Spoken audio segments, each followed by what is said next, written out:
오늘 하나님께서 우리에게 주시는 말씀은 데살로니가 후서 1장 1절에서 12절까지 말씀입니다. 신약 성경 334쪽 데살로니가 후서 1장 1절에서 12절까지 말씀 같이 보겠습니다.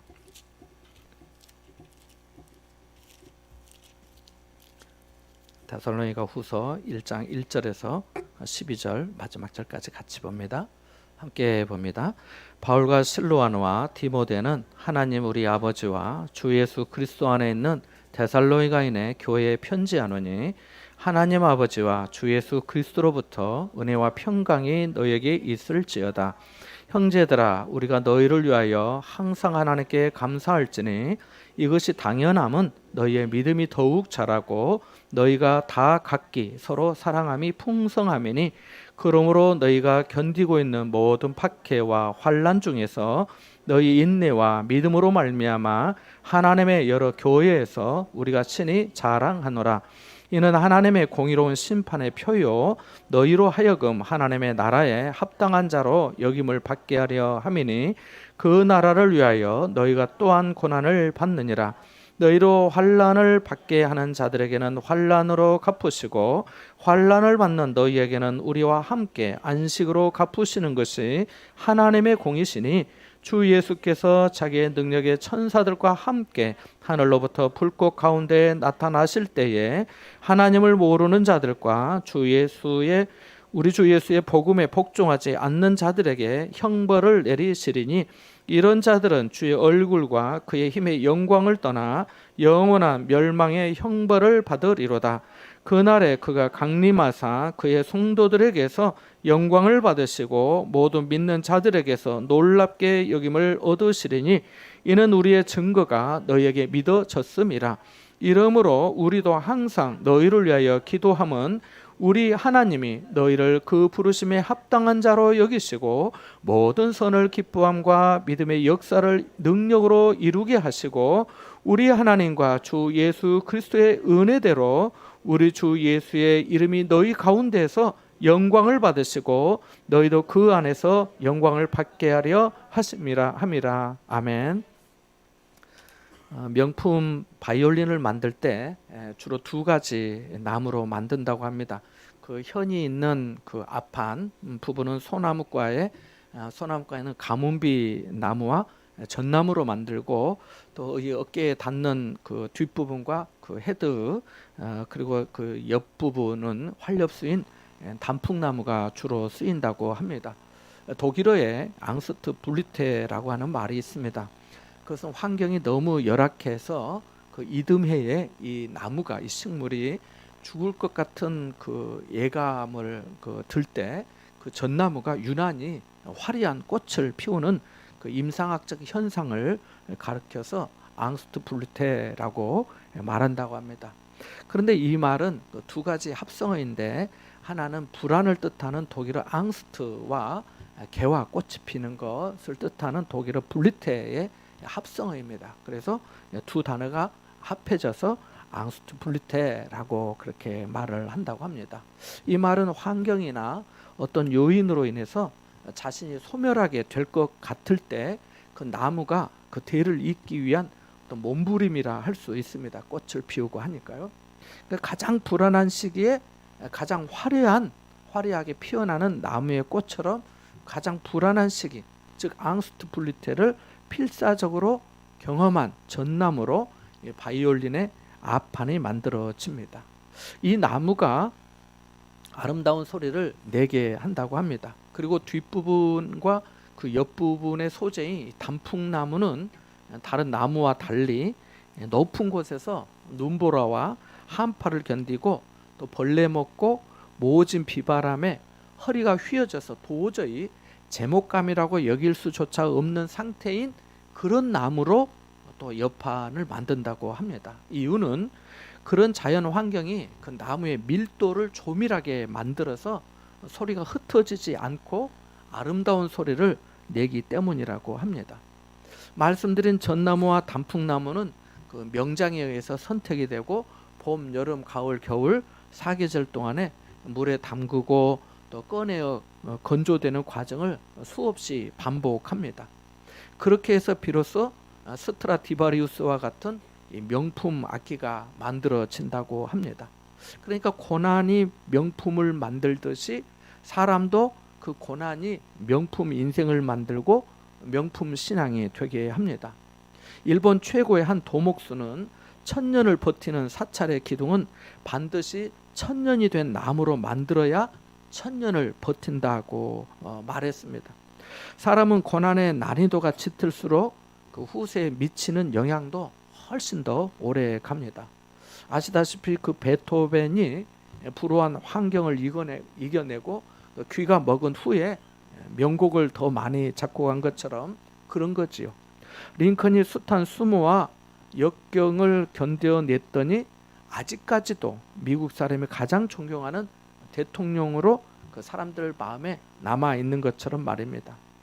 한 아버지가 어느 날 아들을 데리고 도자기를 만드는 유명한 도공 친구 집에 갔습니다.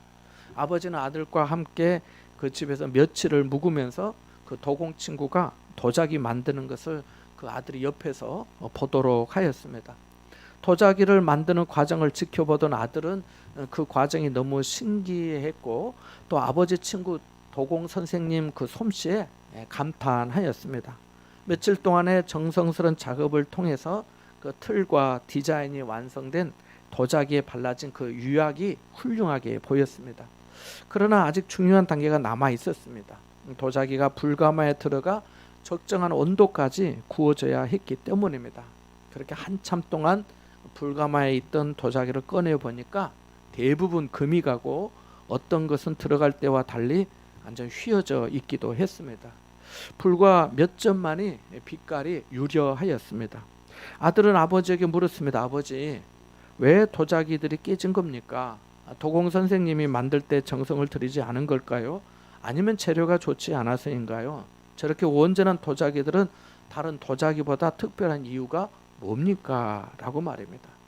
아버지는 아들의 질문을 받고 곧바로 대답하지 않고 아들을 데리고 불가마 뒤편으로 데리고 갔습니다. 그곳에는 수많은 도자기 파편이 어지럽게 널려 있었습니다. 그리고 다시 아주 멋진 도자기들이 전시되어 있는 전시장으로 데려갔습니다. 그때 아버지가 아들에게 말했습니다. 아들아, 뒤편에 널려 있는 도자기 파편은 불을 이기지 못해 실패한 도자기다.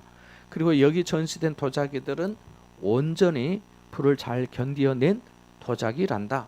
진흙 덩어리가 완전한 도자기로 만들어지려면 반드시 마지막 관문인 뜨거운 불을 이겨야 한단다 라고 말입니다.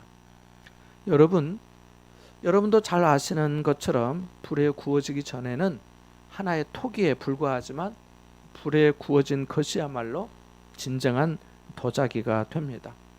우리 인생도 인내라는 불가마를 꼭 거쳐야 합니다. 인내야말로 성공으로 이끄는 불가마입니다. 인내 없이 되는 일이 없기 때문입니다. 도자기가 구워질 때 다른 성질로 바뀌듯이 인내는 사람을 더 성숙한 자로 만들어줍니다. 특별히 그리스도 안에서의 인내는 사랑의 사람으로 끊임없이 다듬어주고 그리스도의 사람으로 연단시켜 줍니다. 우리는 얼마 전까지 데살로니가 전서의 말씀을 1장부터 5장까지 꾸준히 주일 예배 시간마다 함께 생각하며 배웠습니다. 계속해서 데살로니가 후서의 말씀을 배우고자 합니다. 이미 말씀드린 것처럼 데살로니가는 사도 바울에 의해서 복음이 전해졌습니다. 하지만 데살로니가에서 복음 전파는 쉽지가 않았습니다. 유대인들의 박해와 반대가 심했기 때문입니다. 그래서 얼마 있지 못하고 도시를 떠날 수밖에 없었지만 하나님께서 구원하시기로 작정한 영혼들에 의해서 교회가 세워졌습니다. 믿는 사람들이 모이기 시작하고 함께 기도하기 시작했습니다. 사도 바울의 수고가 헛되지 않았고 싹이 나기 시작한 것입니다. 하나님께서 자라나게 하신 것이지요. 바울은 데살로니가에 다시 방문하고 싶었지만 형편이 여의치 않았습니다. 그래서 디모데를 파송하였고 디모데는 데살로니가의 성도들에게 복음과 말씀을 가르쳤습니다. 그리스도인으로서 어떻게 살아야 하는지, 성도 간에 어떻게 대해야 하는지, 이웃에 대해서는 어떻게 해야 하는지, 외부로부터의 받는 박해와 고난에 대해 어떻게 대처해야 하는지를 가르쳤습니다. 감사하게도 성도들은 그 모든 가르침을 어려운 중에도 잘 받아들였습니다. 그래서 데살로니가 전서 1장 6절에서 우리가 본 바와 같이 너희는 많은 환난 가운데에서 성령의 기쁨으로 말씀을 받아 우리와 주를 본받은 자가 되었다라고 말씀한 것입니다. 믿음은 항상 그리스도의 말씀을 들음으로 말미암는데요. 데살로니가의 성도들은 데살로니가 전서 2장 16절에 보면 하나님의 말씀을 받을 때에 사람의 말로 받지 아니하고 하나님의 말씀으로 받았습니다. 얼마나 복된 태도인지 모릅니다. 성도들은 말씀을 배우면서 당신이나 나나 뭐가 다르냐? 당신만 은혜 받고 계시 받았냐? 하나님이 당신에게만 말씀하시느냐? 당신이 왜 우리 위에 스스로 높이느냐? 하면서 거슬르거나 거역하거나 의심하지 않았던 것입니다. 항상 겸손하게 디모데를 존중히 여기며 하나님의 말씀으로 받았던 것입니다. 겸손이 은혜입니다. 순종이 복이에요. 말씀을 사모함이 그리스도를 더 알게 되는 아름다운 태도입니다. 자, 이렇게 데살로니가 성도들은 환난 중에도 그 많은 어려움 중에도 그 시련과 역경에도 그렇게 환경이 좋지 않고 힘든데도 불구하고 성령의 기쁨으로 하나님의 말씀을 받았습니다. 많은 환난이라는 표현은 한두 가지 어려움을 뜻하는 게 아니잖아요. 우리도 신앙생활 하면서 직면하는 어려움이 얼마나 많습니까? 건강한 줄 알았는데 갑자기 큰 병원 가보라는 말을 듣고 가슴이 철렁해지고 별일 없이 학교 잘 다니고 잘 크고 있는 줄 알았던 자식이 어느 날 대들면서 가슴에 못을 박고 일탈하는 행동을 보이고 괜찮은 줄 알았던 직장에 문제가 생기고 큰맘 먹고 대출을 일으켜서 시작한 사업이 고금리에 속절없이 흔들릴 때 극심한 현기증이 나는 듯한 경험을 하게 되잖아요. 그런데 데살로니가 성도들의 겪는 그 환난의 의미는 좀 차원이 달랐습니다. 일상적인 어려움도 있었겠지만은 예수 믿는 믿음 때문에 겪는 어려움이 있었기 때문입니다. 예수 믿는다고 가족들에게 냉소적인 말을 들을 수 있고 예수 믿음으로 세상을 보는 가치관이 이제 달라졌기 때문에 그 마음에서 나오는 말과 태도가 세상 사람들과는 다를 수밖에 없기 때문에 거기서 사람들에게서 받는 스트레스가 있을 수 있고 당시 로마 황제를 신처럼 섬겼던 일반인들에게 당신은 왜 황제를 주님으로 주라고 부르지 않느냐고 하는 어떤 박해를 받고 맡은 일이나 책임에서 배제되고 손해보는 일들이 있었을 것입니다. 이러한 추정이 충분히 가능한 이유는 실제로 당시 로마 황제의 명령에 따라 박해를 받는 일이 실제로 역사적으로 많았기 때문입니다. 다 알고 있잖아요, 그거는. 이러한 환경에도 불구하고 데살로니가의 성도들에게는 삼박자의 은혜가 있었습니다. 데살로니가전서 1장에 나오는 말씀처럼 믿음의 역사와 사랑의 수고와 소망의 인내가 있었습니다. 그래서 그들의 믿음의 소문이 각처에 퍼진 것이죠. 물론 성도들 중에는 일을 하지 않고 일만 만드는 사람들도 있었습니다. 자, 이런 생각을 하면서 오늘부터 데살로니가 후서의 말씀을 배웠으면 합니다. 이 편지가 먼저 보낸 전서와 얼마나 시간 차이가 있었는지 정확히 알 수는 없습니다. 자, 먼저 1절과 2절의 말씀을 한번 읽어보겠습니다. 같이 봅니다. 바울과 실루아나와 디모데는 하나님 우리 아버지와 주 예수 그리스도 안에 있는 데살로니가인의 교회에 편지하노니 하나님 아버지와 주 예수 그리스도로부터 은혜와 평강이 너에게 있을지어다. 아멘. 바울은 다시 문안 인사를 합니다. 데살로니가 전서 1장 1절과 2절의 말씀과 비교해 보면은 글자 몇 자만 빼고 다 똑같습니다. 그러니까 전서의 말씀을 시작할 때 말씀과 후서의 말씀을 시작할 때 말씀의 내용이 같다고 생각하시면 됩니다. 우리가 주목해야 할 부분은 하나님 우리 아버지와 주 예수 그리스도 안에 있는 데살로니가인의 교회라고 하는 대목입니다. 교회가 하나님 아버지와 주 예수 그리스도 안에 있다는 사실입니다. 교회라는 단어가 헬라어로 에클레시아라고 하는 그렇게 말을 하는데 이 말은 세상 밖으로 불림받은 사람들의 모임이라고 하는 그런 의미입니다. 세상에서 하나님께로부터 이렇게 선택돼서 부름 받은 거죠. 너 나와, 너 이리 와. 내가 너를 사랑하고 지명하여 불렀나니 너는 내 것이 하면서 불러낸 사람들이 모인 공동체, 그 모임이 바로 이 에클레시아, 교회입니다.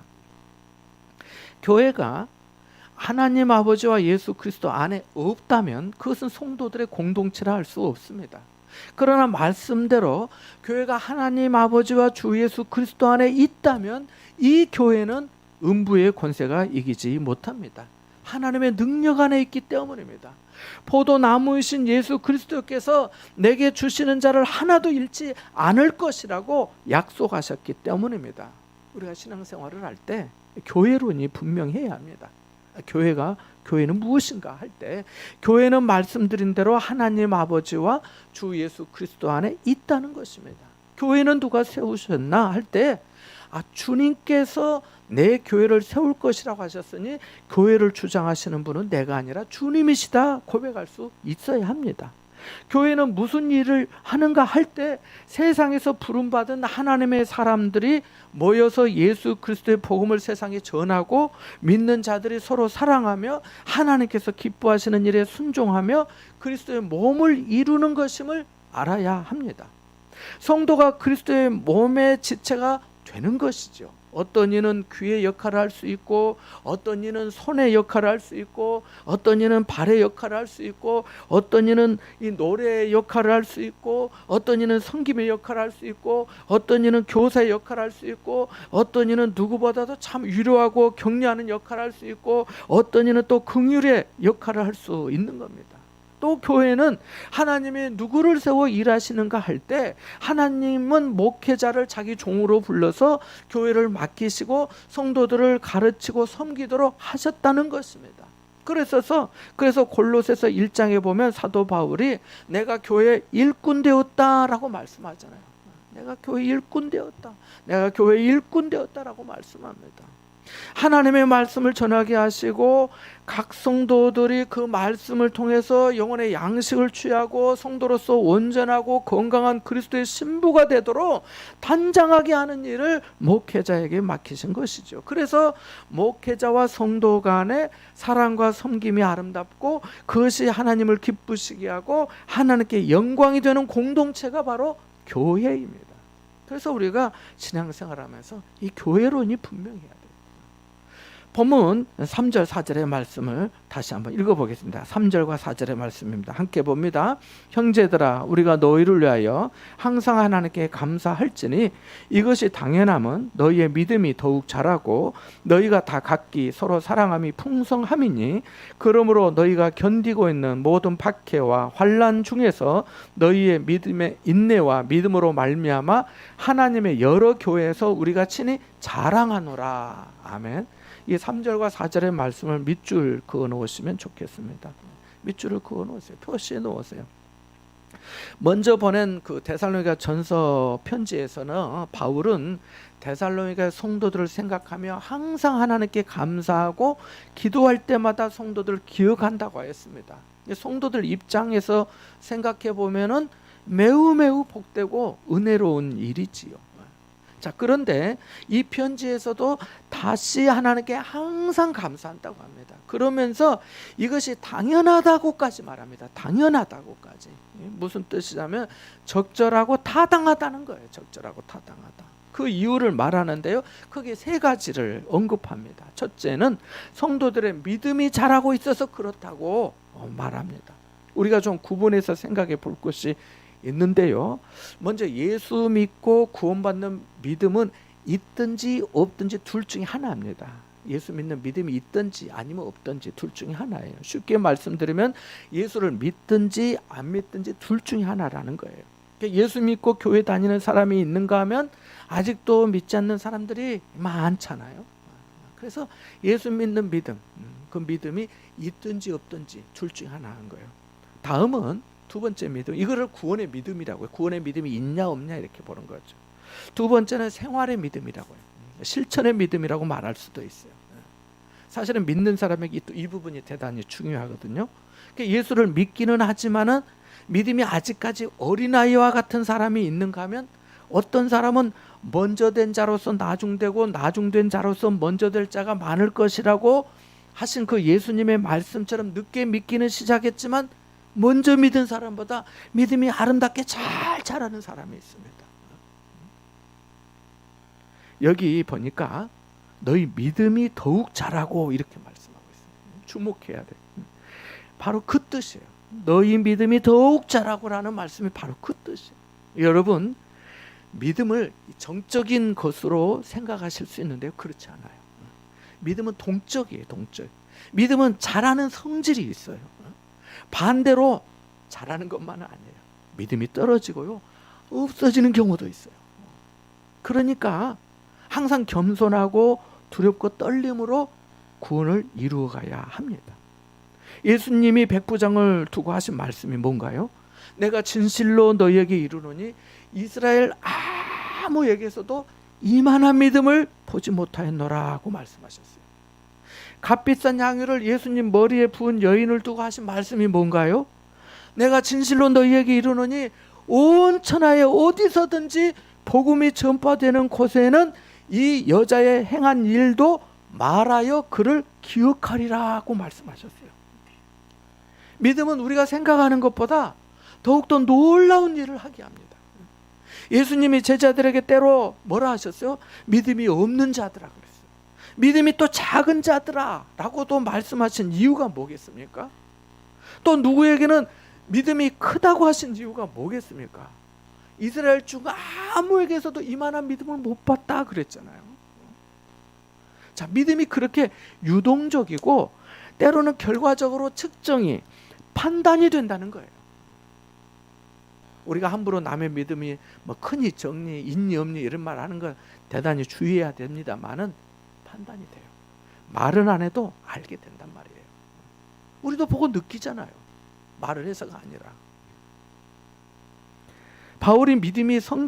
사도 바울이 믿음의 성장에 대해 말한 것이 여기만이 아니에요. 고린도후서 10장 15절에도 보면 이렇게 말합니다. 너희 믿음이 자랄수록, 믿음이 자란다는 거예요. 믿음이 자랄수록 우리의 규범을 따라 너희 가운데서 더욱 풍성하여지기를 바라노라 이렇게 말씀하였거든요. 이러한 믿음이 곧 하나님을 기쁘시게 하는 믿음이라고 히브리서 기자는 히브리서 11장 6절에 말씀한 거예요. 여러분, 기왕 주님을 믿었으니 믿음이 더욱 자라는 성도가 되시기를 바랍니다. 믿음이 성장해야 더욱더 큰 일을 감당하고 그리스도 안에서 아름다운 지위와 믿음의 큰 담력을 얻게 되는 것입니다. 둘째로 성도들의 사랑이 풍성하였습니다. 3절 하반절에 보니까 너희가 다 각기 서로 사랑함이 풍성함이니 라고 말씀합니다. 서로 사랑함이 인색하지 않고 풍성하였다는 거예요. 이것은 말로 설명하기보다 경험해 봐야 합니다. 경험해 봐야 돼요. 아무것도 아닌 나를 이렇게까지 생각해 주시구나. 내가 힘드니까 같은 마음으로 안타까워하며 위로해 주시구나. 내가 뭐가 필요했는데 하나님께서 그분을 통해 공급해 주시구나. 내 마음을 위로해 주시고 하나님이 격려해 주시구나. 내 허물을 덮어주시고 감싸 주시구나 하는 것을 경험하는 겁니다. 경험하는 것. 데살로니가 교회 성도들이 그랬는지 바울이 어떻게 알고 이렇게 말할 수 있었을까요? 디모데에게 들었기 때문입니다. 데살로니가 전서 3장 6절에 디모데가 너희에게로부터 와서 너희 믿음과 사랑의 기쁜 소식을 우리에게 전해주었다라고 말하였잖아요. 풍성한 사랑은 바람보다 빨리 더 퍼지게 되어 있습니다. 야, 하나님이 나를 이렇게 누구를 통해서 또 어떤 분을 통해서 위로해 주시고 도우시고 함께 해 주시구나. 기쁨과 감사의 제목을 주시구나. 이게 생각이 났는데 이게 필요했는데 하나님께서 해주시구나 하는 거예요. 너희 다 각기 서로 사랑함이 풍성했다라고 말씀하고 있어요. 세 번째로 성도들의 박해와 환난 중에도 인내하며 믿음을 지켰기 때문에 감사하고 기뻐한 거예요. 4절에 보니까 너희가 견디고 있는 모든 박해와 환난 중에서 너희 인내와 믿음으로 말미암아라고 말합니다. 데살로니가 전서에서도 성도들이 많은 환난 가운데에서 성령의 기쁨으로 말씀을 받았다고 했는데 여기서도 마찬가지입니다. 성도들이 겪는 어려움과 시험과 박해와 많은 환난이 아직도 계속되고 있었던 거예요. 코로나 때문에 우리가 3년 이상 힘들었는데 그 여파에 세계 경제가 인플레이션과 또 우크라이나와 러시아 전쟁에 이스라엘과 또 하마스 전쟁에 또 이상 기후에 여러 가지로 계속 힘든 것처럼 데살로니가의 성도들도 그랬던 겁니다. 일상적인 것뿐만 아니라 아까 말씀드린 대로 신앙적인 부분에서 오는 스트레스와 또 그 환난과 박해의 강도가 약화되지 않았던 거예요. 줄어들지 않았던 거예요. 그럼에도 불구하고 믿음과 확신이 분명하였던 것입니다. 자, 그런데 바울은 이렇게 성도들을 기억하면서 칭찬하고 격려하였는데요, 이 모든 것을 하나님께 감사하고 있음을 우리가 놓치지 말아야 합니다. 하나님께 감사. 3절 앞부분에 보니까 우리가 너희를 위하여 항상 하나님께 감사할지니, 또 마땅하다 했잖아요. 마땅하다. 당연하면 이렇게 말했잖아요. 4절 하반절에도 우리가 하나님의 여러 교회에서 우리가 친히 자랑한다고 말하고 있기 때문입니다. 우리가 서로 칭찬하고 격려해야 하는데요, 때로 칭찬을 잘 못하면 아첨이 되거나 상대방의 교만한 본성이 솟아나게 할 수 있거든요. 그래서 이렇게 하는 것이 유익하고 좋습니다. 나는 집사님 안에서 선하게 역사하시는 성령의 역사를 생각할 때마다 하나님께 감사하게 됩니다. 하나님이 성도님에게 주신 은사로 말미암아 얼마나 감사한지 몰라요. 성도님 안에 나타나는 하나님의 은혜를 생각하면 찬송하게 되고요, 기쁨이 넘쳐요. 성도님 안에서 보는 그리스도의 사랑과 온유함으로 인해 하나님께 감사하게 됩니다 라고 말하는 거예요. 지혜가 덕을 세우는 줄 믿습니다. 바울은 계속해서 데살로니가의 성도들을 통해 하나님의 은혜를 느끼지만 또한 하나님의 공의로우신 심판의 표도 본다고 말씀합니다. 함께 5절에서 10절까지의 말씀을 읽어보겠습니다. 같이 봅니다. 이는 하나님의 공의로운 심판의 표요 너희로 하여금 하나님의 나라에 합당한 자로 여김을 받게 하려 함이니 그 나라를 위하여 너희가 또한 고난을 받느니라. 너희로 환난을 받게 하는 자들에게는 환난으로 갚으시고 환난을 받는 너희에게는 우리와 함께 안식으로 갚으시는 것이 하나님의 공이시니 주 예수께서 자기의 능력의 천사들과 함께 하늘로부터 불꽃 가운데 나타나실 때에 하나님을 모르는 자들과 우리 주 예수의 복음에 복종하지 않는 자들에게 형벌을 내리시리니 이런 자들은 주의 얼굴과 그의 힘의 영광을 떠나 영원한 멸망의 형벌을 받으리로다. 그날에 그가 강림하사 그의 성도들에게서 영광을 받으시고 놀랍게 여김을 얻으시리니 이는 우리의 증거가 너희에게 믿어졌음이라. 아멘. 참 은혜로운 게 뭐냐면 믿어지는 거예요. 믿으세요 믿으세요 해도 안 믿는 사람들이 많은데 믿어지는 거예요. 하나님의 은혜, 믿어졌음이라 이렇게 말씀하고 있잖아요. 자, 예수님은 일찍이 제자들에게 고난이 영광을 위해 피할 수 없는 길임을 말씀하셨습니다. 예를 들면 마가복음 8장 31절에 보면 인자가 많은 고난을 받고 장로들과 대제사장들과 서기관들에게 버림받아 죽임을 당하고 사흘 만에 살아나야 할 것을 비로소 제자들에게 가르치셨고 라고 말씀합니다. 그리고 누가복음 24장 26절에도 보면 그리스도가 이런 고난을 받고 자기 영광에 들어가야 할 것이라고 말씀하였고 아무든지 나를 따라오려거든 자기를 부인하고 자기 십자가를 지고 나를 따를 것이니라고도 말씀하셨습니다. 또한 바울도 로마서 8장 17절에 자녀이면 또한 상속자 곧 하나님의 상속자요 그리스도와 함께한 상속자이니 우리가 그와 함께 영광을 받기 위하여 고난도 함께 받아야 할 것이라고 말씀하였기 때문입니다. 자, 그러니까 고난과 영광이 환난과 하나님의 나라가 분리될 수 없는 겁니다. 따라서 하나님께서 데살로니가 성도들이 고난과 환난을 당하게 하셨다면은 성도들을 위해서 영광도 준비하셨다는 것입니다. 그래서 이 고난 자체가 하나님의 공의로우신 심판의 증거라는 거예요. 계속해서 바울은 하나님의 공의는 공개적으로 입증이 될 거라고 말씀합니다. 환난을 받게 하는 자들은 환난으로 갚으시고 환난 당하는 자들은 안식으로 갚아주시고 주 예수 그리스도께서 능력의 천사들과 함께 불꽃 가운데서 능력의 천사들과 함께 오실 때에 알게 될 거라는 것입니다. 하나님을 모르는 자들과 주 예수의 복음에 복종하지 않는 자들에게는 영원한 멸망의 형벌이 있을 것이라고 말씀합니다. 지옥이라는 표현은 없지만 이것이 그것을 의미하는 것이지요. 영원한 멸망의 형벌이 있을 것이다 라고 말합니다. 여러분, 여러분이 지금 겪는 모든 환난 그리고 불같은 시험은 여러분이 하나님께 속하였다는 증거입니다. 여러분을 통해 이익을 취하는 사람도 있을 수 있겠지만 하나님께서 그 모든 것을 아시고 공의롭게 판단해 주실 것을 믿으시고 인내하시기를 바랍니다. 함께 12절 말씀, 11절과 12절 말씀을 마지막으로 읽어보겠습니다. 같이 봅니다.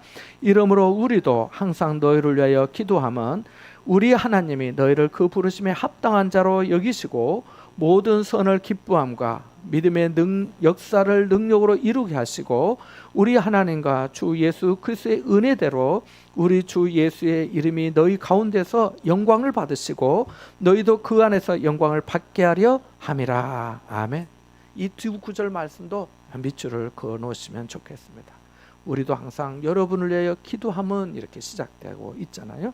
자, 바울은 데살로니가의 성도들을 위해서 기도한다고 합니다. 크게 세 가지 기도 제목을 또 여기 말씀하고 있는데, 앞에서 여러분을 위해서 항상 감사하며 기도한다고 했고, 여기는 이제 구체적인 기도의 내용, 앞에서 그렇게 감사한 이유를 말했다면 지금은 또 이렇게 기도하는 제목을 말하고 있습니다. 먼저 부르심에 합당한 사람이 되게 해주시기를 기도합니다.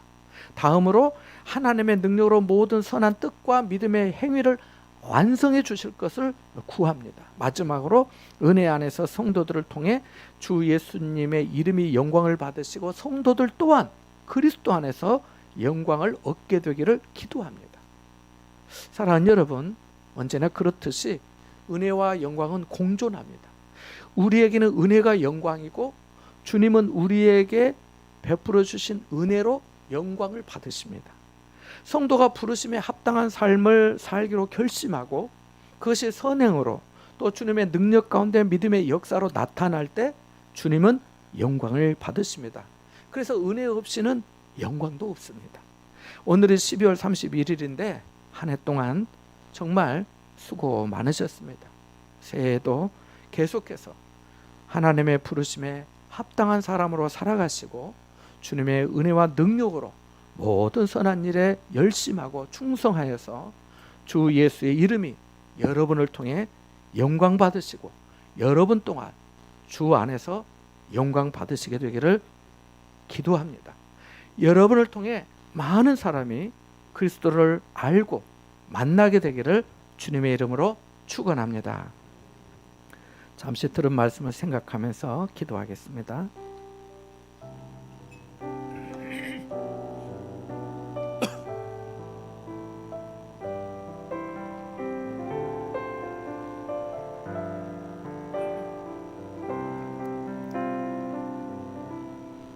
하나님 아버지, 지금까지 베풀어 주신 모든 은혜와 사랑에 그리고 돌보심과 인도하시고 채워주심에 감사를 드립니다. 데살로니가의 성도들처럼 저희도 믿음이 더욱 자라게 하시고 서로 사랑하며 모든 환난과 시험에도 견디어 하나님의 부르심에 합당한 자로 살아가게 하여 주옵소서. 은혜와 능력으로 선한 일을 이루게 하시고 주 예수님의 이름에 영광을 돌리게 하옵소서. 저희도 주 안에서 영광 받게 하옵소서. 예수님의 이름으로 기도합나이다. 아멘.